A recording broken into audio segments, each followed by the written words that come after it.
So the bottom line is here, we need to not be sucked in by the world's philosophy, which just emphasizes all the glamour, all the outside. Same thing with religion. You know, do you think people join our church because of the fancy building that we're in? And you know, the same people who say, oh, your church is in a strip mall. So what? Yeah. Amen. Those are the same people that couldn't handle this kind of preaching anyway, so nuts to them. It's the same people who say, oh, you know, your church is in a strip mall. Or they're the same people who complained when our church was in a house when we first started. And it's funny, when we switched from the house to the strip mall, a bunch of people showed up who hadn't been in a while. Oh, wow, you're in a building. They still didn't like the preaching. Because it's not about the building. And you know, I've been to some churches that have a palace of a building. But you know what's interesting about that? When you first walk in, you're impressed. Wow, this is so nice.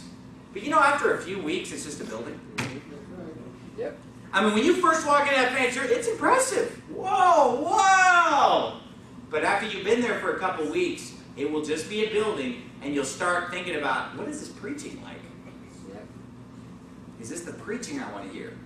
You know, I'd rather be in a building, and you know, we got all kinds of fancy artwork and everything. I mean, just look at this. But if we were just in an ugly, dirty warehouse, I'd rather be in the ugliest, dirtiest warehouse, sitting on a metal folding chair, or sitting Indian style in the dirt, listening to real preaching, Amen. than some boring, phony facade in some fancy, you know, dolled out building. It's what's on the inside that counts. Guess what? It's the same thing with your marriage. Guess what? It's the same thing as a human being.